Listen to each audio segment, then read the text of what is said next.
अगर आप भी घुटने, टखने, कोहनी और कलाई, शरीर के जितने भी जोड़ हैं उनमें आपको दर्द हो रहा है, आपके जॉइंट कमज़ोर हो रहे हैं, आपको जो है चलने फिरने में, सामान उठाने में, या फिर आपका जो डेली की जो दिनचर्या होती है ना, वो काम करने में भी आपके जॉइंट दुख रहे हैं, हड्डियाँ दुख रही हैं दोस्तों, तो ये नुस्खा आपके लिए है।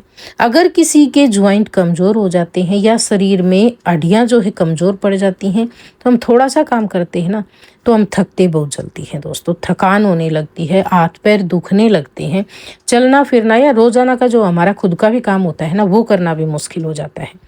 तो आज आपको जो है ना ऐसा नुस्खा बता रही हूँ, अगर किसी को ऐसे लग रहा है कि उनकी जॉइंट कमज़ोर हो गई हैं या हड्डियाँ कमज़ोर हो गई हैं, तो आप ये नुस्खा एक बार ज़रूर आजमा कर देखना, आपको बेहद फ़ायदा मिलेगा। और 15 दिन में तो आप जो है ना खुद ब खुद महसूस करने लगेंगे दोस्तों कि हाँ, ये नुस्खा हमें बहुत ज़्यादा फ़ायदा कर रहा है।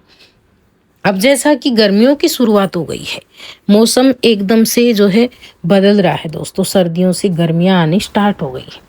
तो ऐसे में क्या होता है, आप सोच रहे होंगे कि नुस्खा बनाने के लिए हमने जो तिल लिया है ना, ये गर्मियों में कहाँ खाया जाता है, इसे तो सर्दियों में खाना फ़ायदेमंद रहता है। तो आप ये बात बिल्कुल भी ना सोचें कि आप इसे गर्मियों में नहीं खा सकते हैं, आपको फ़ायदा नहीं करेगा।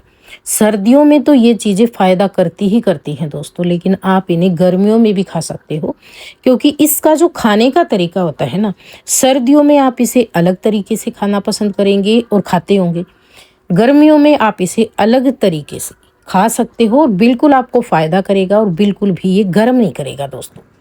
तो आप इस वीडियो में मैं आपको बताने वाली हूँ, इस वीडियो को ध्यान से देखना और समझना, और फिर अगर आपको लग रहा है ना, तो आप ये खाना दोस्तों, महीने भर में तो आपके जो घुटने जोड़ बहुत ज़्यादा दुख रहे हैं ना, एकदम ऐसे लगेंगे कि ठीक हो गए हैं। और आप इस नुस्खे को जो है ना 2-3 महीने कर लेंगे ना, तो पूरे साल की जो कमजोरी है ना हड्डियाँ जोड़ों में, वो एकदम बढ़िया हो जाती है। और तिल आपको जो है खाने चाहिए, सेहत के लिए बहुत ज़्यादा फायदेमंद होते हैं। इसमें जो है ना विटामिन्स का खजाना होता है दोस्तों। रोज़ाना अगर आप 1 चम्मच तिल बताए गए तरीके से खा लेते हैं, तो आपको जो है ना कभी भी जो आपके घुटने दुखते हैं, टखने दुखते हैं, कोहनी दुखती हैं, कलाई दुखती है, हाथ पैर दुखते हैं, आपको जितनी भी चलने फिरने में, उठने बैठने में कट कट की जॉइंट में से आवाज़ आ रही है, जॉइंट का ग्रीस कम हो गया है, वैसी समस्या कभी भी नहीं आएंगी। तो आपको जो है ना एक एज के बाद में, जैसे आपकी एज 30-35 हो गई है, तो उसके बाद में आपको इन चीज़ों की तरफ जो है थोड़ा सा ध्यान देना चाहिए, खानी चाहिए, ये चीज़ आपको डेली रूटीन में शामिल करनी चाहिए। तो आज आपको नुस्खा बता रही हूँ मैं गर्मियों के हिसाब से, क्योंकि सर्दियों के हिसाब से मैंने पहले बहुत सारे नुस्खे डाले हुए हैं, और इसमें भी आपको बता दूंगी आप सर्दियों में कैसे खा सकते हो। अभी फ़िलहाल देखते हैं, अभी आगे का जो मौसम है, अगर आप इस समस्या से परेशान हैं तो इस नुस्खे को कैसे बना कर लेंगे।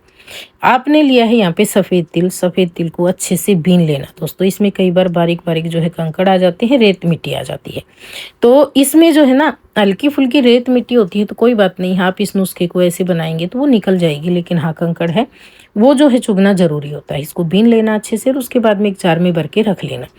जैसे कि गर्मियों में आप इसे लेंगे तो इसे सेकने की ज़रूरत नहीं है, क्योंकि इसका तरीका ऐसा है, आप 1 चम्मच तिल जो है ना रोज़ाना रात को 1 गिलास पानी के अंदर इसे भिगोकर छोड़ देना, और सुबह उठकर आप इनको अच्छे से चलाना चम्मच से, और तिल को आप जो है छलनी में से छान लेना, और जितना भी डस्ट होता है और इसकी जो गर्मी होती है वो पानी में निकल जाएगी। पानी को आप फेंक देना, पानी पीने की ज़रूरत नहीं है आपको। तो ये तिल जो है ना गर्मियों में खाने के लायक बहुत ज़्यादा फायदेमंद हो जाते हैं दोस्तों। अगर आप सर्दियों में नहीं खाते हैं तो आपको इसे हल्का सा ड्राई रोस्ट करके जार में भर लेना, ठंडा करके रोज़ाना 1 चम्मच आप रोटी में, पराठे में, सब्जी में या फाँक कर खाने में टेस्टी लगते हैं ये। तो इस तरीके से आपको डेली जो है ना 1 चम्मच तिल जो है खाना है दोस्तों। गर्मियों में भिगो कर खाना है, सर्दियों में जो है इसे आप सेक कर खाएंगे। इसके बाद में आपको एक नुस्खा और बता रही हूँ। उस नुस्खे में आपको क्या करना है, आपको लेकर आना है दोस्तों 500 ग्राम या 250 ग्राम अलसी बाजार से खरीद कर। अलसी को लाकर आप अच्छे से ड्राई रोस्ट कर लेना, जब तक ये कढ़ाई में जो चट-चट करके उछलने लगे ना, तब तक इसे सेकना, और सेकने के बाद में तुरंत ही इसे दूसरे बर्तन में ट्रांसफ़र कर लेना, जिससे ये ओवर कुक ना हो पाए। और फिर इसे ठंडा होने देना, और ठंडा होने के बाद में आपको इस तरह का इसका जो है पाउडर बना लेना है। ये है अलसी सीड्स, तो इसको जो है अच्छे से पाउडर बना लेना, और रोज़ाना जो है ना आपको जो है इसका पाउडर खाना है 1 चम्मच तक दोस्तों। तो आप आधा आधा चम्मच दिन में 2 बार खा सकते हो, या 1 चम्मच आप एक बार में खा सकते हो। इसको भी आप रोटी, पराठे, सब्जी या फिर फाँक कर चबा कर खा सकते हो। चबा चबा कर खाने के बाद में जो है ना, हल्का सा गुनगुना पानी ले सकते हो, या नॉर्मल टेम्परेचर का पानी आप ले सकते हो। ऊपर से 1 गिलास पानी जो है आपको पी लेना है, और इसको आप जो है ना दिन में कभी भी खा सकते हो। जैसे तिल वाला नुस्खा हमने भिगो कर रखा था ना, तिल पहले नुस्खे में, उसको आप सुबह उठ के खा सकते हो नाश्ते के साथ में, और इसे भी आप नाश्ते के साथ में, दोपहर के खाने के साथ में, शाम के खाने के साथ में, या फिर वैसे फाँक कर आप खा रहे हैं तो दिन में किसी भी समय आप खा सकते हो दोस्तों। ऊपर से आपको 1 गिलास पानी पी लेना है। इसी तरीके से जो है ना, ये नुस्खा आप लगातार लेंगे।